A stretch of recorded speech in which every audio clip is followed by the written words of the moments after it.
எண்ணி துணிக கருமம் துணிந்த பின் எண்ணுவம் என்பது இழுக்கு. இது ஆதியோன் வள்ளுவன் நமக்கு படைத்தளித்த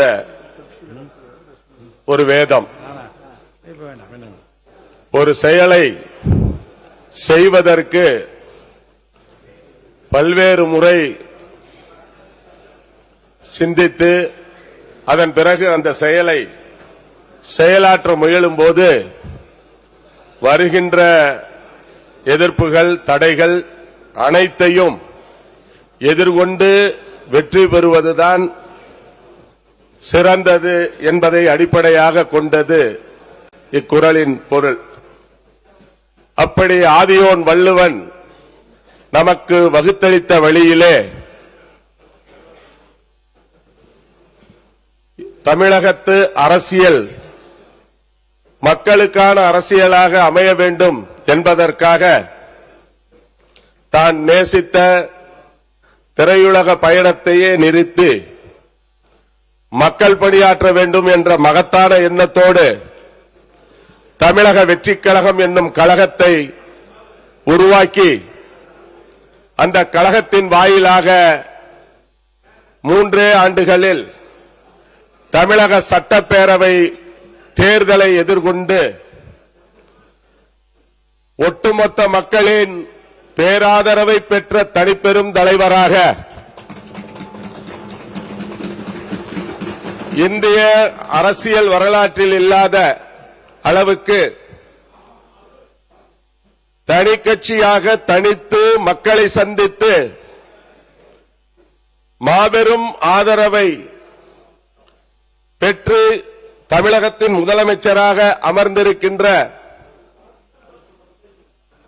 கழகத்தின் காவல் வீரனாக, தமிழக மக்களின் காவலராக செயல்பட்டு வரும் மாண்புமிகு முதலமைச்சர், மக்கள் விரும்பும் தளபதி அவர்களே, இந்த பேரவையிலே இந்த வாய்ப்பை வழங்கி இருக்கக்கூடிய மாண்புமிகு பேரவை தலைவர் அவர்களே, மாண்புமிகு அமைச்சர் பெருமக்களே, மாண்புமிகு எதிர்க்கட்சி உள்ளிட்ட தலைவர் பெருமக்களே, மாமன்ற உறுப்பினர்களே, இந்த பேரவையிலே உரையாற்றுகின்ற வாய்ப்பிற்கு என்னை தேர்வு செய்த என் தஞ்சாவூர் சட்டமன்ற தொகுதியினுடைய மக்களே, அனைவருக்கும் இந்த நேரத்திலே நன்றியினை தெரிவித்துக் கொள்கிறேன்.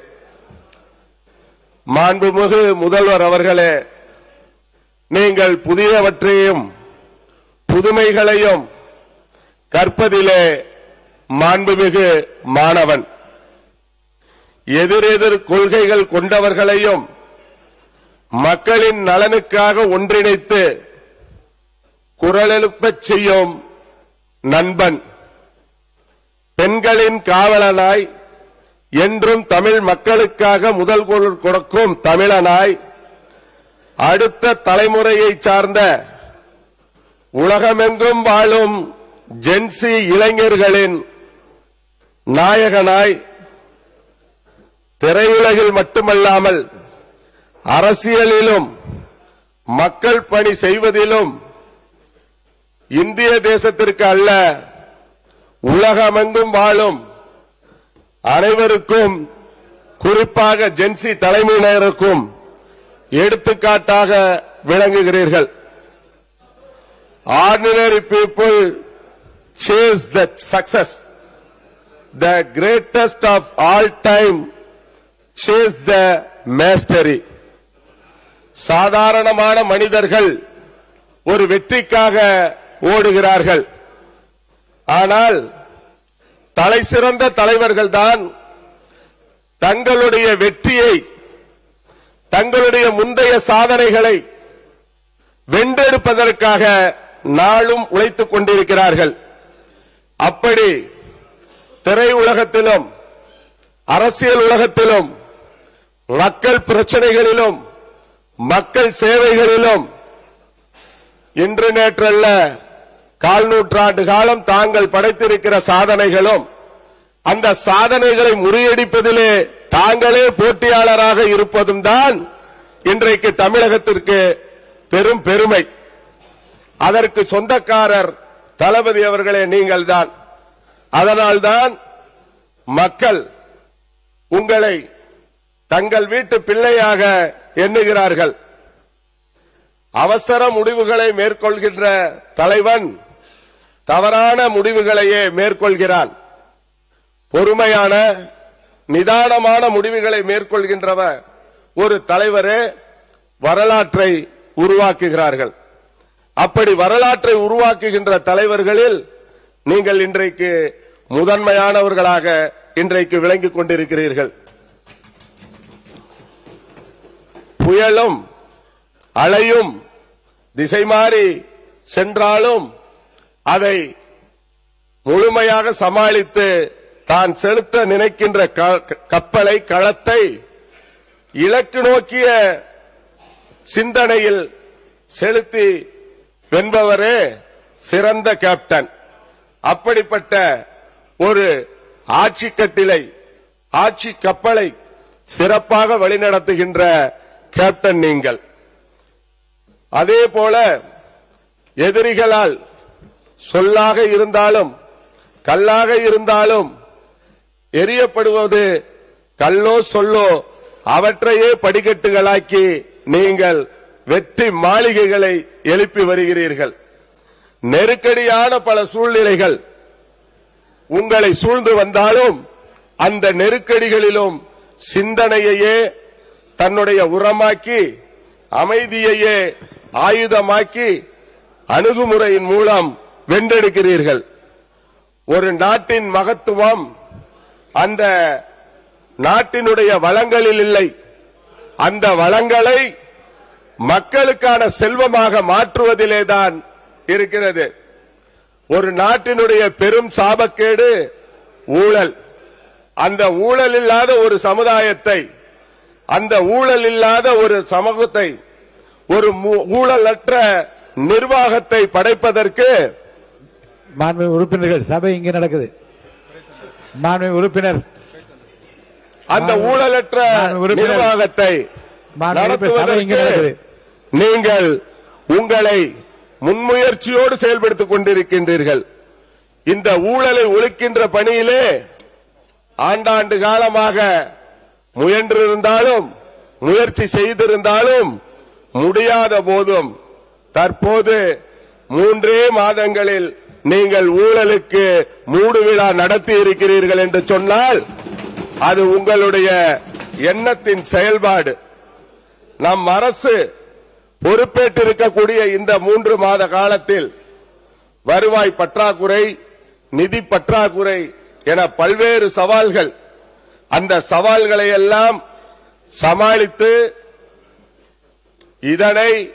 இதனால் இவன் முடிப்பான் என்றாய்ந்து அதனை அவன் கண் விடல் என்னும் வள்ளுவர் பெருந்தகையின் வாக்கை நிலைநிறுத்தும் வகையிலே சட்டப்பேரவையிலே மாண்புமிகு அமைச்சர் பெருமக்கள், அன்பு சகோதரர்கள் திரு மரிய வில்சம் அவர்களும் திரு வினோத் அவர்களும் பொது நிதிநிலை அறிக்கையையும் வேளாண்மை நிதிநிலை திருத்திய அறிக்கையையும் இந்த மாமன்றத்துக்கு கடந்த 2 நாட்களிலே வழங்கி இருக்கிறார்கள். அப்படிப்பட்ட நிதிநிலை அறிக்கை இன்றைய தினம் அறிவிக்கப்பட்ட பிறகு நேற்றைய தினம் மாண்புமிகு அமைச்சர் சகோதரர் வினோத் அவர்கள் மேற்கோள் காட்டியதை போல சட்டமன்றம் என்பதும் தமிழகத்து நிதிநிலை அறிக்கை என்பதும் சிதம்பர ரகசியங்களாக சாதாரண மக்களிடத்திலே இருந்து வந்த நிலை மாறி இன்றைக்கு அனைவரும் தெரிந்து கொள்ளக்கூடிய ஒரு திறந்த புத்தகமாக இந்த பட்ஜெட் பேருரைகள் இருந்தது என்பதை எவரும் மறுக்க முடியாது.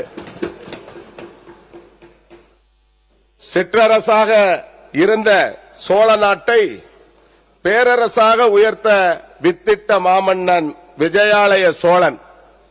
அந்த சோழன் சிறந்த தேசத்தை கட்டி எழுப்புவதற்கு முன்னதாக அவரது அமைச்சரவை சகாக்களை எல்லாம் அழைத்து சிறந்த பேரரசை உருவாக்குவதற்கு தேவை சிறந்த பொருளாதாரத்தை உருவாக்குவதுதான். அந்த பொருளாதாரத்தை உயர்த்துவதற்கு பல்வேறு தொழில் முதலீடுகளை ஈர்க்க வேண்டும். பல்வேறு திட்டங்களை வருவாய் பெருக்கத்திற்கு ஈடுபடுத்த வேண்டும் என்றெல்லாம் அறிவுறுத்தி செயல்படுத்தியதன் விளைவுதான் சோழ பேரரசு மாபெரும் வெற்றியை பெற்றது என்பது வரலாறு. அப்படி தமிழகத்தை ஆண்ட முப்பெரும் மன்னர்கள் சேர சோழ பாண்டியர்களின் மொத்த உருவமாய் இன்று வீற்றிருக்கின்ற மக்கள் தளபதி அவர்கள் இன்றைக்கு ஆக்கப்பூர்வ செயல்பாடுகளுக்கு இலக்காக $1.5 டிரில்லியன் பொருளாதாரத்தை உருவாக்கும் இலட்சிய பயணத்திற்கான முன்னோட்டமான ஒரு நிதிநிலை அறிக்கையை, வேளாண் நிதிநிலை அறிக்கையை இங்கே படைத்தளிக்க எளியவர்களுக்கும் வாய்ப்பளித்திருக்கிறார்கள் என்று சொன்னால் அது மிகையாகாது. பள்ளி மாணவர்களை, இளம் தலைமுறையினரை பாதுகாப்பாக பள்ளிக்கு சென்று வர முதலில் சைக்கிள் திட்டம். இந்த சைக்கிள் திட்டத்திற்கு நிதி எப்போதுமே ஒரு திட்டத்தை தீட்டும் போது அதன் பயனை தான் பார்க்கணும். அந்த பயனிற்காக செலவிடப்படும் தொகை, அதற்காக நாம் பெறும் கடன் எல்லாம் சமூக நல திட்டங்களில் தான் வருகிறது என்று மதிப்பிற்குரிய அனுபவம் வாய்ந்த முன்னாள் அமைச்சர்கள், அண்ணன்கள் இங்கே தெரிவித்தார்கள். அதை போலத்தான் வழங்கப்படுகின்ற சைக்கிள் என்பது வழங்கப்பட்ட பிறகு, பெற்ற பிறகு அதை பயன்படுத்துவதற்கு ஏதுவாக இருக்க வேண்டும். ஆனால் அதனை மறு சுழற்சியில திரும்ப போய் நம்ம ரீவைண்டிங் பண்ணி அந்த சைக்கிளை ஓட்டுகின்ற ஒரு நிலை கடந்த காலங்களில் இருந்துச்சு.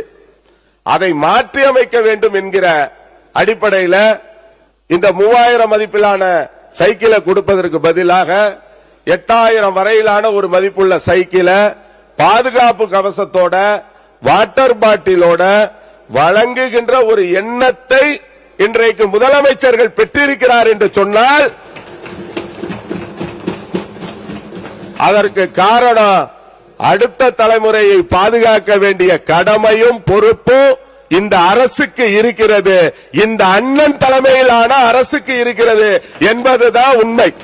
அதனால அந்த சைக்கிள் திட்டத்தை இன்றைக்கு ஒவ்வொரு குடும்பத்திலும் வரவேற்கிறார்கள் என்பதை தெரிவிக்கிறதுல நான் மகிழ்ச்சி அடைகிறேன். அதே போல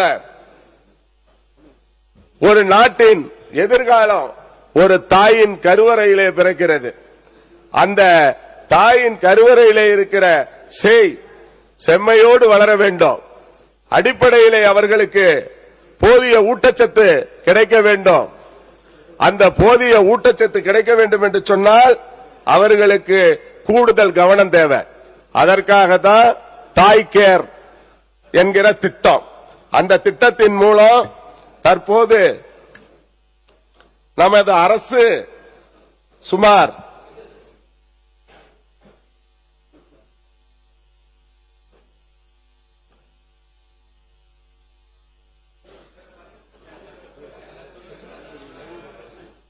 மிக சிறப்பான திட்டத்தை வழங்கி இருக்கிறது.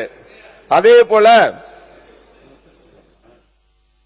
ஒருங்கிணைந்த இளைஞர் மேம்பாட்டு திட்டம், இந்த விளையாட்டு திட்டம் ஸ்போர்ட்ஸை எடு, ட்ரக்ஸை விடு, பெருகிவிட்ட அந்த போதை கலாச்சாரத்தை ஒழிப்பதற்காக எடுக்கப்பட்ட திட்டம். அந்த திட்டத்திற்கென்று இன்றைக்கு முழு தேவைகளை கருத்தில் கொண்டு 10 ஒலிம்பிக் சிறப்பு மையங்கள், அது 50 கோடி ரூபாயில வழங்கப்படும் என்று அடுத்த தலைமுறைகளை சீர்மைப்படுத்துவதற்கு, செழுமைப்படுத்துவதற்காக விளையாட்டிலே கவனம் செலுத்தும் பொழுது கவனச்சிதைவு இல்லாமல் தங்களுடைய பயணத்தை தொடர்றதுக்கு சிறப்பான திட்டம்.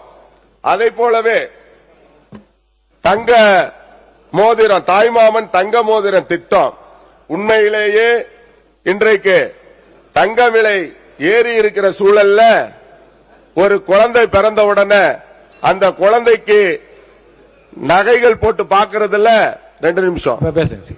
நகைகள் போட்டு பார்க்கறதுல ஒவ்வொரு தாய்க்கும் ஆசை இருக்கும். அந்த ஆசையை நிறைவேற்றுகின்ற வகையிலே தான் நம்முடைய மாண்புமிகு முதல்வர் அண்ணன் தளபதி அவர்கள் இந்த தாய்மாமன் தங்க மோதிரம் திட்டத்தை செயல்படுத்தி இருக்கிறார். இந்த தங்க மோதிரத்தை போடும் பொழுது அந்த குழந்தை அதிர்ஷ்ட குழந்தைன்னு பேடுபடுது. அந்த குழந்தையின் தாய் அதிர்ஷ்டக்கார பொண்ணுமா, நாம குண்டுமணி தங்கம் வாங்க கஷ்டப்படுற குடும்பத்தில் இருக்கும் பொழுது பிறந்த உடனே இந்த குழந்தை ஒரு தங்க மோதிரத்தை வாங்கி கொண்டு பிறக்குது என்று ஊர்ல பேசக்கூடிய ஒரு சூழல் நிலவுகிறது. இது எல்லாமே ஒரு பாசிட்டிவ் தாட். அப்படிப்பட்ட ஒரு நிலையில இன்றைக்கு நம்முடைய முதல்வர் அவர்கள் இங்க எண்ணற்ற பல திட்டங்கள், இது அனைத்திற்கும் போதிய நிதி ஒதுக்கப்படவில்லை, போதிய நிதி ஒதுக்கப்படல அப்படின்னு இன்றைக்கு பேசுகின்ற நம்முடைய மூத்த சகோதரர்கள்லாம் கவலைப்பட வேண்டியதில்லை. இந்த நிதி ஆதாரங்களை பெருக்குவதற்கும் இந்த நிதி ஆதாரங்களை வருவாயை பெருக்குவதற்குரிய வழிமுறைகளை செய்ய வேண்டியதற்கான ஆகப்பூர்வ சிறந்த ஏற்பாடுகளை நம்ம அரசு ஒரு குழு அமைத்து செய்ய போகுது. அதே போல இந்த ஆட்சி கசிவு ஆட்சி என்று சகோதரர்கள் இங்கே வெளிப்படுத்தினாங்க. இது கசிவு ஆட்சி இல்ல, அரசுக்கு வர வேண்டிய நேரடி வருவாய்களை கசிய விட்டதை தடுத்த ஆட்சி அண்ணன் தளபதியின் ஆட்சி. அப்படிப்பட்ட ஒரு ஆட்சி இன்றைக்கு அண்ணன் தளபதி மக்களின் முதல்வர் அவர்களின் ஆட்சி. அதே போல காவிரி நதிநீர் பிரச்சனையில மாண்புமிகு முதலமைச்சர் அவர்கள் கர்நாடகாவுக்கு செல்வோம் என்று எடுத்த முடிவை சகோதரர்கள் நாம எக்காரணத்தை கொண்டும் கர்நாடகாவிடம் மண்டியிடுவதற்கு செல்ல வேண்டாம் என்று சொன்னார்கள். அதுக்கு பேரு மண்டியிடுவது அல்ல, சண்டித்தனம் செய்யாமல் சாதனை படைப்பதற்கு சமூக தீர்வுக்கும் முயலணும். அதுதான் அது முதலமைச்சரின் முயற்சி. அதே போல சட்டமன்றத்தில் மக்கள் மன்றத்தில் மக்களுக்கான அர்ப்பணிப்புணர்வோடு மிக சிறப்பாக இந்த ஆட்சியை வழங்குவதற்காக மாண்புமிகு முதலமைச்சர் தமிழகத்து தலைவர்களில் பேரறிஞர் அண்ணா, தந்தை பெரியார், மாண்புமிகு முன்னாள் முதல்வர் பாரத ரத்னா எம்ஜிஆர் அவர்கள், இவர்களை போன்றவர்கள் எல்லாம் மக்களின் மனங்களிலே இன்றைக்கும் வாழ்ந்து கொண்டிருக்கிறார்கள். அப்படிப்பட்ட தலைவர்களுக்கு மத்தியிலே இன்றைக்கு தமிழகமே விஜய் அண்ணா விஜய் அண்ணா என்று மறுபடியும் ஒரு அண்ணாவை கொண்டாடி கொண்டிருக்கிறார்கள். அந்த அண்ணா தந்த மறுமலர்ச்சி ஆட்சியை, அண்ணா தந்த புத்துணர்வு ஆட்சியை, அண்ணா விரும்பிய ஆட்சியை, அண்ணா அவர்கள் அடித்தளத்து மக்களுக்காக உருவாக்கிய ஆட்சியை தொடர்வதற்காக இன்றைக்கு வந்திருக்கின்ற விஜய் அண்ணா அவர்களே, உங்களைத்தான் இந்த தமிழகம் நம்பிக்கொண்டிருக்கிறது, உங்களை மட்டுமே நம்பிக்கொண்டிருக்கிறது. ஆகவே உங்களுடைய நல்லாட்சியிலே தமிழகம் சிறந்த மாநிலமாக, இந்தியாவுக்கு வழிகாட்டும் மாநிலமாக பேசப்படும். அந்த இந்தியாவிற்கே பேசப்படக்கூடிய நேரத்திலே உலக அரசியலே உங்களை உற்று நோக்கும் என்பதை சொல்லி இந்த பேரவையிலே எனக்கு வாய்ப்பளித்த பேரவை தலைவர் அவர்களுக்கு நெஞ்சார்ந்த நன்றியினை தெரிவித்து மீண்டும் எனது தொகுதியின் கோரிக்கைகள் அடங்கிய மனுக்களை பேரவை தலைவர்களுக்கு வழங்குகிறேன். 10-15க்கும் மேற்பட்ட கோரிக்கைகள் இருக்கிறது. எனது தஞ்சை மாவட்டத்திற்கே நாங்க 2 பேர் தான் வெற்றி பெற்று இருக்கிறோம். ஆகவே தஞ்சை மாவட்டத்திற்கு நிரம்ப செய்ய வேண்டிய அனைத்து திட்டங்களை தீட்டி தர வேண்டும். அதையெல்லாம் நீங்கள் உங்கள் வாயிலாக கேட்டுக்கொண்டு எங்கள் மண்ணின் மைந்தர் இயற்கை வேளாண் விஞ்ஞானி ஐயா நம்மாழ்வார் பெயரில் தமது தேர்தல் வாக்குறுதியில் அறிவித்ததைப் போல இயற்கை வேளாண் கல்லூரி அமைக்கப்படும் என்று அறிவித்த இந்த பட்ஜெட்டில் அதை கொண்டு வந்து செயல்படுத்திய மாண்புமிகு வேளாண் துறை அமைச்சர், நிதித்துறை அமைச்சர், மாண்புமிகு முதலமைச்சர் அவர்களுக்கு மண்ணின் மைந்தனாக நன்றி தெரிவித்து வாய்ப்புக்கு நன்றி பாராட்டி விடைபெறுகிறேன். நன்றி, வணக்கம்.